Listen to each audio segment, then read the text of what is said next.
Olá, seja bem-vindo a mais um podcast da série Vida Transformada. Se você tem sido abençoado com as mensagens deste canal, convido você a ser um colaborador desta obra. Compartilhe em suas redes de contatos e inscreva-se no canal. Desta forma, você nos ajuda a compartilhar a palavra de Deus e espalhar a semente do Evangelho de Cristo. Em nosso podcast de hoje, vamos falar sobre tratamento contra o pecado. O texto de nossa reflexão está em 1 Coríntios capítulo 5, versos 9 a 13. Já lhes disse por carta que vocês não devem associar-se com pessoas imorais. Com isso, não me refiro aos imorais deste mundo, nem aos avarentos, aos ladrões ou aos idólatras. Se assim fosse, vocês precisariam sair deste mundo. Mas agora estou lhes escrevendo que não devem associar-se com qualquer que, dizendo-se irmão, seja imoral, avarento, idólatra, caluniador, alcoólatra ou ladrão. Com tais pessoas, vocês nem devem comer, pois como haveria eu de julgar os de fora da igreja? Não devem vocês julgar os que estão dentro? Deus julgará os de fora. A cidade de Corinto, nos dias de Paulo, era como grande parte da sociedade nos dias de hoje. As pessoas estavam fortemente decididas a viver os seus próprios caminhos. Com suas ideias e filosofias humanistas disfarçadas, inserem valores totalmente contrários ao que Deus estipulou em sua palavra. Por causa de sua orientação filosófica e seu amor pela sabedoria humana, justificam o comportamento imoral com a ideia de respeito e tolerância para com o pecado. Mesmo na igreja, temos visto o liberalismo sendo adotado e pregado por muitos, citando e utilizando de forma indevida a liberdade em Cristo. Em nossos dias, o aumento dos pecados sexuais e pecados de violência tem semelhança com a ascensão na educação humanística e filosofia amoral e correspondem a um aumento de orgulho e autossatisfação e uma diminuição da preocupação com as coisas de Deus. A falta de diretriz e disciplina na palavra tem feito com que muitos vivam suas vidas religiosas sem nenhum senso moral e de culpa. A busca pela autossatisfação e autoconfiança tem feito muitos racionalizarem seus pecados com justificativas tais que ninguém pode ousar confrontá-los ou dizer-lhes que o que fazem está errado aos olhos de Deus. O orgulho e a arrogância do coração têm cegado as pessoas para a verdade clara dos padrões estabelecidos por Deus em sua palavra. A igreja que não chora sobre o pecado, especialmente o pecado dentro de sua própria comunhão, está à beira de um desastre espiritual. Quando deixamos de ser chocados pelo pecado, perdemos uma forte defesa contra a natureza caída e corrompida do homem.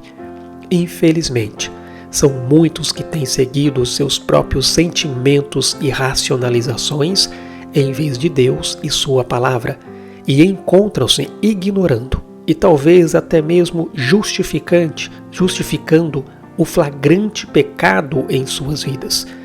Muitos crentes têm esquecido da advertência de que enganoso é o coração, mais do que todas as coisas, e desesperadamente corrupto. Quem o conhecerá? Muitos, por tolerarem o pecado em suas vidas, têm se desviado do padrão de conduta que Deus exige de seus filhos. Veja o que a palavra diz. Sejam filhos obedientes. Não voltem ao seu antigo modo de viver, quando satisfaziam os próprios desejos e viviam na ignorância. Agora, porém, sejam santos em tudo o que fizerem, como é santo aquele que os chamou. Pois as Escrituras dizem, sejam santos, porque eu sou santo. Todos os que participam e aceitam os pecados em suas vidas estão sob o juízo de Deus. A punição dada é um severo aviso a todos e um lembrete dos padrões justos de Deus para o seu povo. Deus toma a pureza de sua igreja a sério, e Ele manda que os seus filhos a levem igualmente a sério. Veja o que diz Romanos capítulo 1, verso 32. Sabem que, de acordo com a justiça de Deus, quem pratica essas coisas merece morrer, mas ainda assim continuam a praticá-las. E o que é pior, incentivam outros a também fazê-lo. Sempre que não há arrependimento, confissão e purificação do pecado, ela aumenta e se espalha como uma infecção. Os cristãos não devem tolerar o pecado dentro da igreja e muito menos tolerá-lo dentro de suas próprias vidas. Conforme nos diz a palavra, não deixem que o pecado reine sobre o seu corpo, que está sujeito à morte, cedendo aos desejos pecaminosos. Não deixem que nenhuma parte de seu corpo se torne instrumento do mal para servir ao pecado, mas em vez disso, entreguem-se inteiramente a Deus, pois vocês estavam mortos e agora têm nova vida.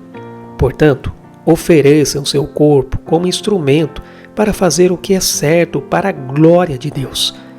É da responsabilidade de todos os membros da igreja, e não simplesmente do pastor e outros líderes, expor e tratar as práticas pecaminosas que prejudicam a comunhão do corpo de Cristo.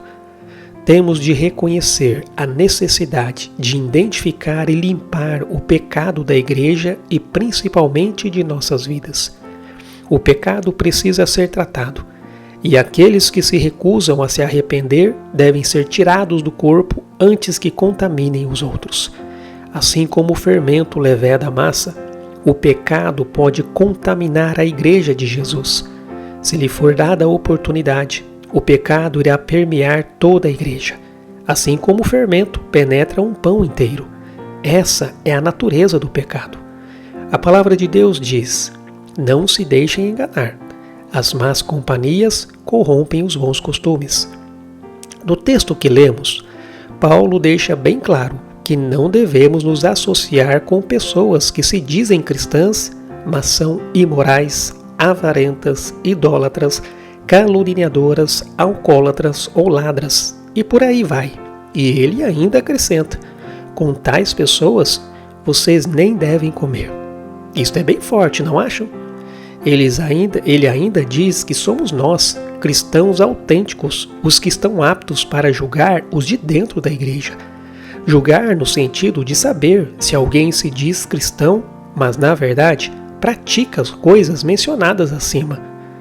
Se nós lêssemos a Bíblia sem partidarismo, sem defendermos ideias de A ou de B, com certeza as comunidades cristãs seriam 1000 vezes melhores do que a maioria das que vemos hoje. Uma pessoa que não quer se arrepender de seu pecado ou permitir-se ser tratado na disciplina do Senhor é como uma pessoa que temos boas razões para acreditar que tem câncer, mas que se recusa a ir ao médico, porque ele não quer enfrentar o problema ou não quer enfrentar o tratamento.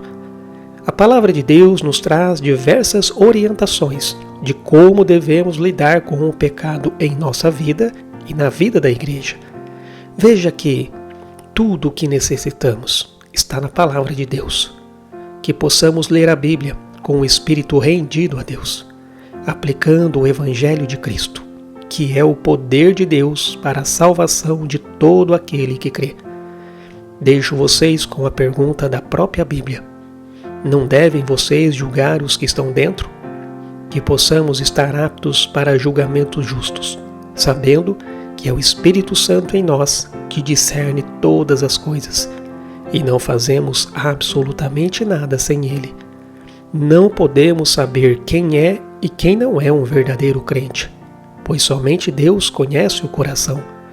Mas a disciplina deve ser administrada a qualquer que professa ser um cristão. Uma vez que não podemos dizer a diferença, o joio deve ser tratado como trigo. Qualquer um que leva o nome de Cristo está sujeito à disciplina. Embora os verdadeiros crentes tenham uma nova natureza, a natureza divina, a vida de Deus em sua pessoa interior, a natureza carnal ainda está presente e oferece o potencial para todos os tipos de pecado. O crente que se recusa a apropriar-se dos recursos de sua nova vida e recursos para vencer a carne, vai cair em padrões habituais do mal. A palavra de Deus diz: aquele que é nascido de Deus não vive no pecado, pois a vida de Deus está nele. Logo, não pode continuar a pecar, pois é nascido de Deus. O ponto é que, em incrédulos, há um padrão contínuo de pecado que não pode ser contido. Em crentes, o padrão está quebrado. Em Cristo, ele pode dizer não para o pecado. E mesmo que venha a cair, ele busca o arrependimento e a confissão, sendo restaurado em sua comunhão com Deus e com a igreja. O verdadeiro cristão nunca se tornará totalmente pecaminoso, mas pode ser pecaminoso o suficiente em determinados pontos em sua vida para ser caracterizado como um incrédulo. Não temos nenhuma responsabilidade para julgar os de fora. Estamos a testemunhar as pessoas de fora, mas não a julgá-las. Não podemos castigá-las, e não há medidas corretivas que irá alterar o pecado dos ímpios. Aqueles que estão fora, Deus julga. Nós temos a responsabilidade de julgar os que estão dentro da igreja, para que assim possam viver a vida transformada que Deus nos deu em seu Filho Jesus. E que nisto o Senhor nos conceda sabedoria para fazê-lo com mansidão e com amor. Que o Senhor te abençoe.